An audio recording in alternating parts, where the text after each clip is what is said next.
Those 10 LinkedIn posts generated over 353,000 impressions across 14 days, and to be honest, it was not by luck. I used copywriting frameworks as well as specific designs in order to get those results. So in this video, I'm going to show you those 10 posts one by one, and you're going to learn how to replicate them in order to get as much impressions as possible with your own LinkedIn posts. I will go from number 10 to number 1 and stay until the end of the video because the first and the second post are the best ones. Alright, let's start with post number 10, which is a poll. So a poll is a question you ask to your audience, and they can choose between 4 different options in order to give their opinion. So here, as you can see, this post got 16,708 impressions, and I asked this question: what do you want to learn about?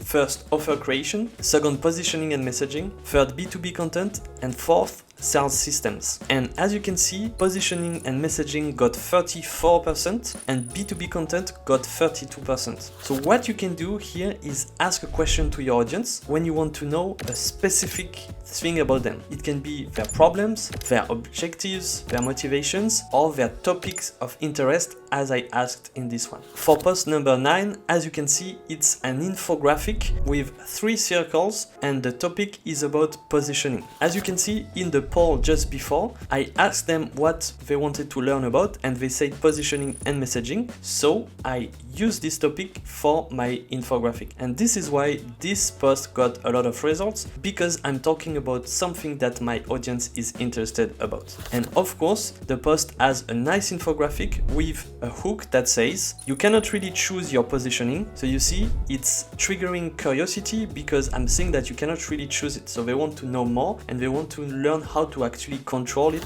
even if they cannot choose it exactly. So this post got 16,754 impressions, which is a good stat, but not as good as the upcoming ones that I will share. For post number 8, it's a very good surprise for me because I'm sharing a picture of myself with a text box where I add a simple message. Why it's a good surprise? Because normally I got the best performances from my infographics, but this one is a picture of me, so it's much easier to create, obviously, and I just need to add an interesting text, of course. And for the text here, I chose to explain the 13 rules of great content. And you can see the second part of the hook is something that will show the proof that it works. I use them to get 45 million impressions. So it's based on data, on real results. It got 327 engagement and 130 comments. So if you want to replicate this kind of post, put a picture of yourself and list the rules or the tips or some tactics from your industry. And this needs to be based on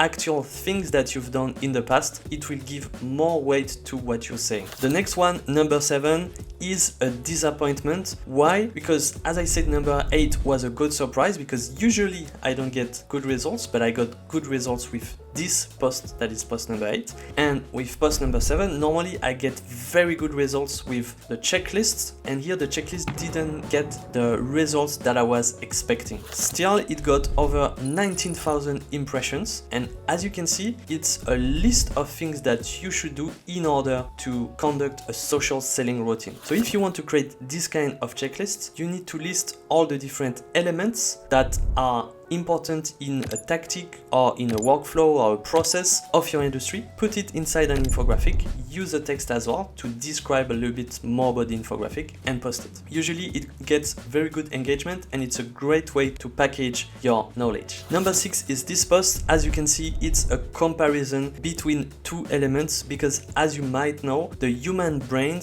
loves to compare different options, different informations, and this creates good engagement. As you can see, over 25,800 impressions. So that's a great way to explain a very specific or even complex topic. And this is why I use this one here. In this table, I'm comparing short form content with long form content, and I explain why you should use them both. Now, post number 5 and number 4. As you can see, those are 2 carousels that I've posted. The first one is how to prioritize your marketing roadmap 31,000 impressions, and the next one is 7 psychology concepts to create good content, and this one is 26,164 impressions. So the post number 5 is a list where I list the 7 psychology principles. It's a great way to structure your carousel. You just do a list of things step by step, one by one. And the fourth one is slightly more complex to create. It's a bit like a story that I've used. You can see the post on my LinkedIn in order to see how I structure it. But as you can see here, page by page, I explain how to create a marketing roadmap without a list. Alright, now let's jump into the top 3 of the best performing posts. If you like this video, make sure to like it, even comment it if you want, and subscribe to this channel in order to get my next videos that will help you to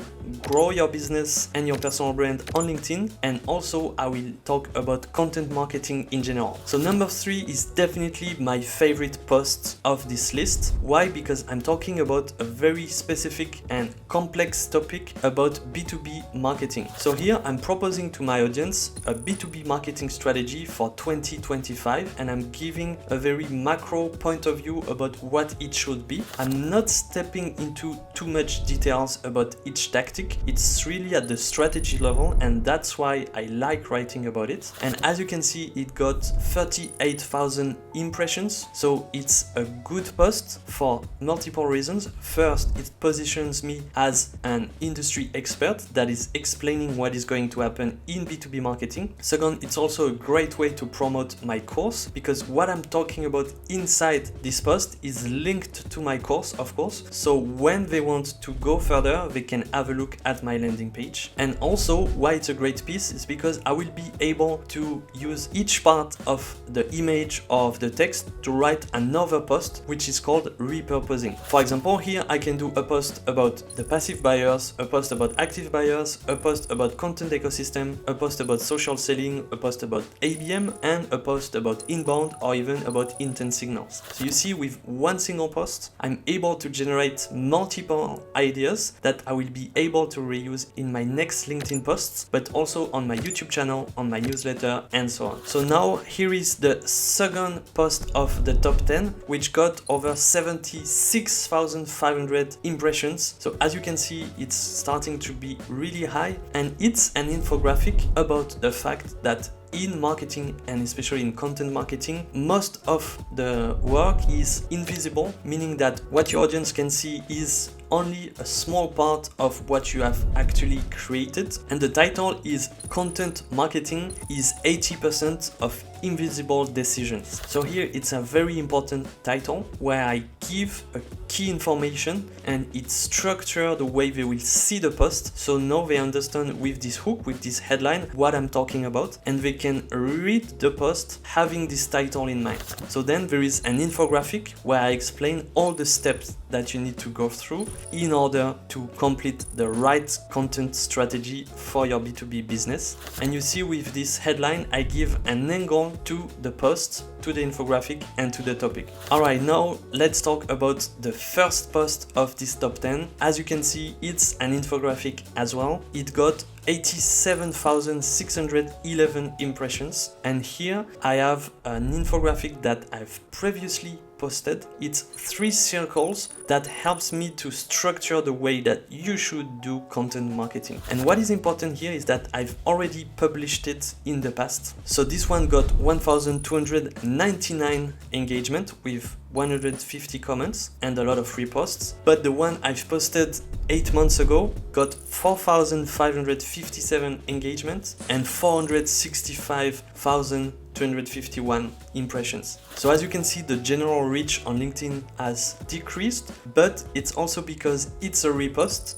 And also, you need to keep in mind that 87,000 impressions is still a lot, so it's still really relevant to post this kind of infographics or this kind of carousels that I've shared in the top 10. And why this post works so well, it's really because I'm condensing a lot of information inside one infographic, inside one post. So it feels like they need to save it, and if they save it, it's really quick, just a screenshot or right-click save, and and with this simple action they will be able to reuse it again and again and again. Alright, this was a top 10 of LinkedIn posts that generated over 353,000 impressions. If you like this video, make sure to like it and subscribe to the channel, and tell me in the comments if you want to have another top 10 like this one, and I will create another video.